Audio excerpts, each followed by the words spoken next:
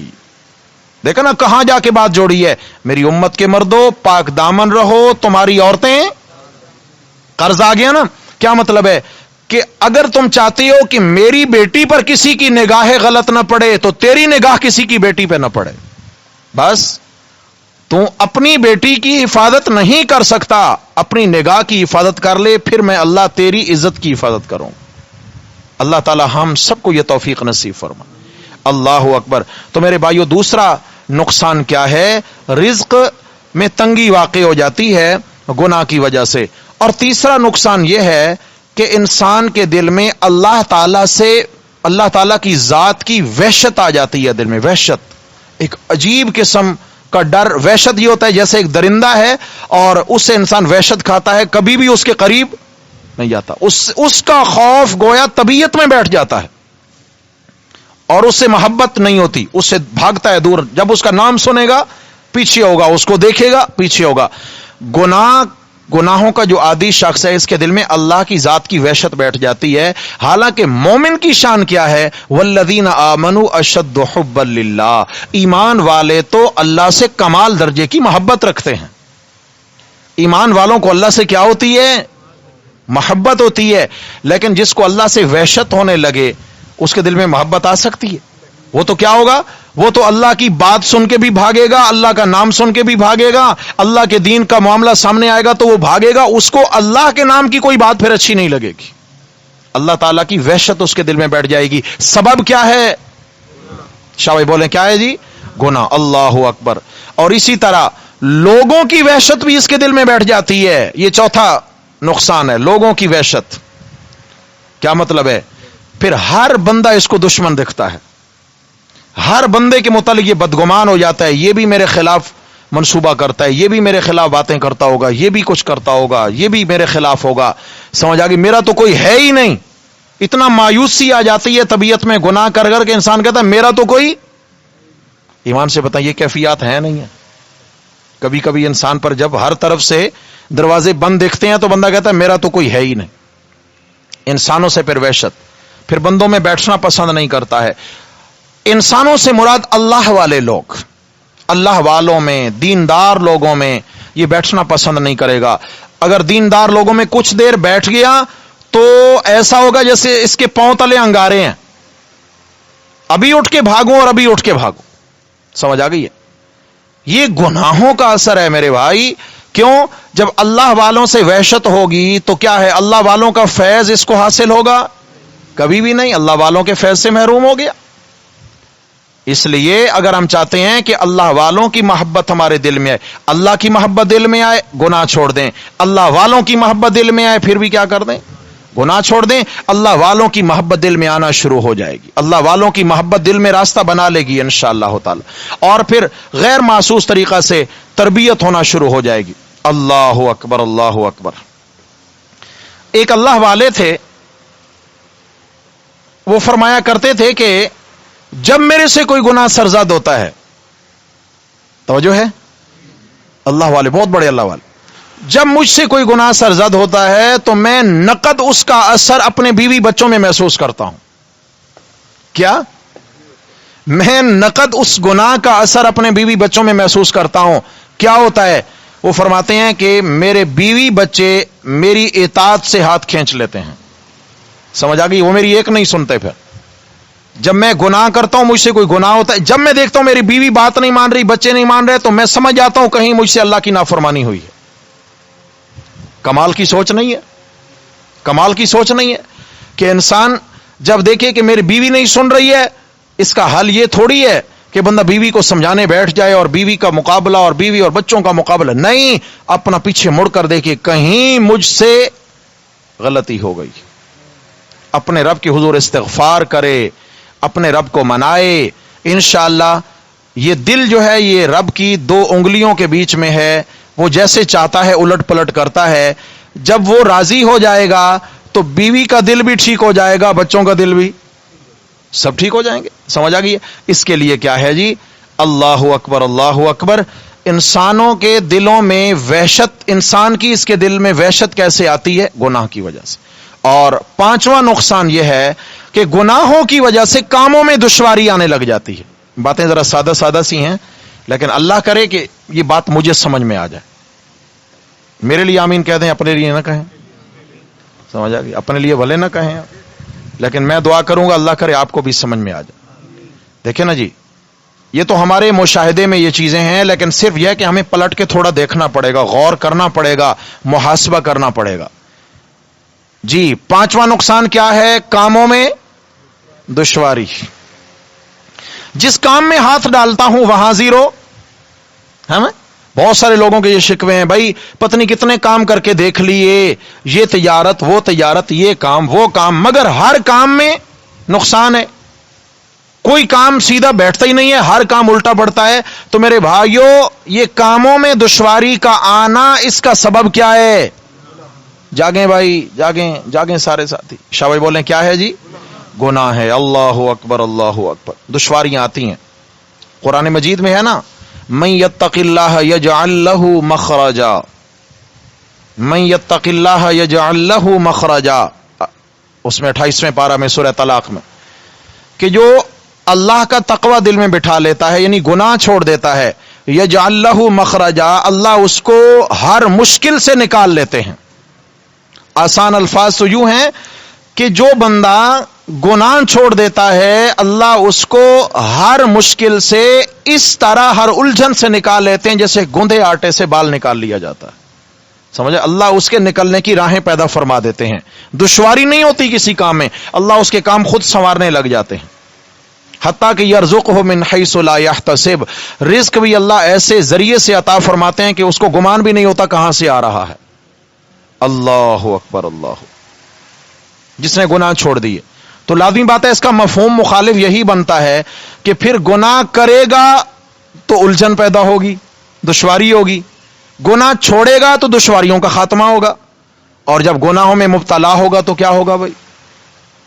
پھر تو ساری ڈوری الجھتی چلی جائے گی. ادھر سلجھائے گا ادھر الجھے گی، ادھر سلجھائے گا ادھر الجھے گی. پھر جس کام میں ہاتھ ڈالیں گے مشکل ہوگی. تو اب کیا ہے جی، ہمیں کوئی وظیفے پوچھنے کی ضرورت نہیں ہے. اگر ہم چاہتے ہیں کہ ہماری دکان کامیاب ہو جائے، ہمارا کاروبار کامیاب ہو جائے، ہمارے کارخانے اور ہماری ملیں کامیاب ہو جائیں، ہمارے جتنے بھی ذرائع انکم اور آمدن ہے وہ کامیاب ہو جائیں، تو ہمیں اللہ سے سلو کرنی ہے. جی کیا کرنا ہے؟ شاباش.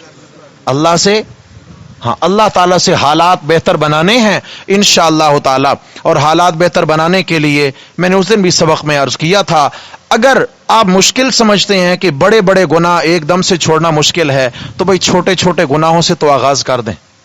ہیں چھوٹے چھوٹے گناہ تو ہم چھوڑنا شروع کر دیں. چھوٹے چھوٹے گناہ جن کو ہم گناہ سمجھتے ہی نہیں ہیں ان کو سمجھیں اور چھوڑنا شروع کریں. انشاءاللہ تعالی یہ چھوٹی کنکریاں جب ہٹتی چلی جائیں گی تو اللہ تعالیٰ بڑے بڑے پتھر بھی راستے سے ہٹا دے گا انشاءاللہ. چھوٹے چھوٹے روڑے تو ہم ہٹا دیں جو ہمارے بس میں ہیں، باقی اللہ رب العزت انشاءاللہ توفیق عطا فرما دیں گے. تو میرے بھائیو دوستو بزرگوں، آج کے سبق میں ہم نے گناہ کے کتنے نقصانات پڑھے؟ 5 نقصانات پڑھے. میرے رب نے فرمایا نقصانات کل کتنے؟ 26 نقصانات پڑھیں گے انشاءاللہ. میرے رب نے فرمایا کہ اگر چاہتے ہو کہ ان نقصانات سے بچ جاؤ تو وَذَرُوا ظَاهِرَ الْإِثْمِ وَبَاطِنَ، ظاہری باطنی سب گناہوں کو طلاقیں دینا ہوں گے، سب گناہ چھوڑنا ہوں گے. ایک ایک گناہ کو ٹھوکر مار کے زندگی سے نکالنا ہوگا. سمجھ آ گئی ہے؟ گناہوں سے اپنا منہ پھیر لیں، گناہوں سے اپنا رخ پھیر لیں، گناہوں سے ناتا توڑ لیں، گناہوں کو زندگی سے نکالنے کی کوشش کریں، تقوی اختیار کریں. میرے بھائیوں، میرے رب کا اتنا تقاضا تہجد گزاری کا نہیں ہے کہ تم آدھی رات میں اٹھو، نیند قربان کرو اور تہجد کے لیے مصلی پہ آ جاؤ. یہ اتنا تقاضا نہیں ہے میرے رب کا، لیکن اس سے کہیں زیادہ تقاضا گناہ چھوڑنے کا ہے. قرآن میں یہ دیکھیں نا، وَذَرُوا ظَاهِرَ الْإِثْمِ، چھوڑنا پڑیں گے. فرمایا نکالو زندگی سے گناہوں کو. اللہ اکبر، اللہ اکبر، اللہ اکبر. کپڑا پرانا بھی ہو لیکن ناپاک نہ ہو. کیا ہے؟ کپڑا بھلے پرانا بھی ہو مگر ناپاک نہ ہو، گندگی کے داغ دھبے اس پر لگے نہ ہوں، پھر بھی چل جاتا ہے. لیکن لباس بالکل نیا ہو اور اس پر ہر قسم کی غلاظت کے داغ دھبے لگے ہوں، یہ آستین بھی جناب آلودہ ہے اور یہ آستین بھی آلودہ ہے اور دامن بھی آلودہ ہے. کوئی آپ جا کے لوگوں میں بیٹھیں، لوگ کہیں بھائی اٹھ جاؤ کدھر آ گئے، آپ کہیں یار ابھی تو درزی سے لے کے جوڑا پہن کے آیا ہوں، تھوڑی سی گندگی لگی کیا ہو گیا، نیا سوٹ تو ہے، برانڈڈ سوٹ ہے پہن کے آیا ہوں، تو آپ کی برانڈڈ سوٹ کی کوئی قدر ہوگی وہاں پہ؟ تو یہی ہے میرے بھائیو، اگر ہم تہجد پڑھیں لیکن گناہوں کی غلاظت نہ چھوڑیں. لباس تو عمدہ ہے لیکن اوپر داغ گناہوں کے ہم مسلسل لگاتے چلے جا رہے ہیں، اللہ کو یہ پسند نہیں ہے. عمل تھوڑا ہو لیکن گناہ نہیں ہونا چاہیے. عمل کم کریں چل جائے گا لیکن دن قیامت کے چونکہ گناہ اور ثواب آپس میں تلنے والے ہیں، اگر نیکیاں کم بھی ہوئیں ادھر گناہ نہ ہوئے تو کم سے بھی کام چل جائے گا، سمجھ، کم سے بھی کام چل جائے گا. لیکن اگر گناہ زیادہ ہو گئے، نیکیاں کم ہو گئیں، کیا ہوگا بھائی؟ فَأُمُّهُ هَاوِيَةٌ أَمَّا مَنْ خَفَّتْ مَوَازِينُهُ، جس کے تول ہلکے ہو گئے نیکیوں والے، گناہ بڑھ گئے، اُمُّهُ هَاوِيَةٌ، اس کو تو ہاویہ یعنی جہنم اپنی لپیٹ میں لے لے. اللہ تبارک و تعالی ہم سب کی حفاظت فرمائے. تو میرے بھائیو، عرض کرنے کا مقصد یہ ہے کہ اللہ تبارک و تعالی سے گناہ معاف کرانے ہیں. استغفار بہت عظیم عمل ہے، بہت عظیم عمل ہے، تمام نبیوں کا عمل ہے. جناب رسول اللہ صلی اللہ علیہ وسلم اپنی امت کو استغفار کی تلقین فرمایا کرتے تھے، اور خود بھی میرے آقا علیہ السلام استغفار کیا کرتے تھے، گناہوں سے معصوم ہونے کے باوجود استغفار فرمایا کرتے تھے. فسبح بحمد ربک واستغفر، تسبیح بھی کیجیے اپنے رب کی لیکن استغفار بھی کیجیے. یا اللہ میں تو گناہ کرتا ہی نہیں ہوں، فرمایا پھر بھی کیجیے. معلوم ہوا کہ استغفار سے کیا ہوگا، ہمارے تو گناہ معاف ہوں گے، گناہ جب ختم ہو جائیں گے اللہ استغفار سے درجات بلند کرنا شروع کر دیں گے انشاءاللہ. دعا اللہ تبارک و تعالی ہمیں گناہوں کے وبال سے محفوظ فرمائیں. زندگی رہی تو انشاءاللہ اگلے سبق میں باتیں کچھ ہوں گی. اللہ تبارک و تعالی ہمیں ان 5 اسباق کو یاد رکھنے کی توفیق نصیب فرمائے. یاد رہیں گے انشاءاللہ تعالی. کوشش کریں میرے بھائی عمل کی نیت سے، ہم سب عمل کی نیت سے بیٹھیں، جڑیں، ملیں، سنیں، سنائیں، عمل کی نیت سے. انشاءاللہ تعالی مجمع میں اگر کوئی ایک شخص بھی کامل عمل والا بن گیا، یقیناً وہ ولی اللہ ہے، اور امید ہے اللہ اس کے اعمال کی برکت سے ہم سب کی مغفرت فرما دیں گے انشاءاللہ. اور یہ کوشش ہمیں سب کو کرنی ہے کہ اللہ کرے اس نہج پہ میں پورا اتر جاؤں. ہم سب کو اللہ کرے اس نہج پہ میں پورا اتر جاؤں. ہم سب کوشش کریں گے انشاءاللہ. اللہ تعالی ہم سب کے حامی و ناصر ہوں. اقول قولی ھذا استغفر اللہ.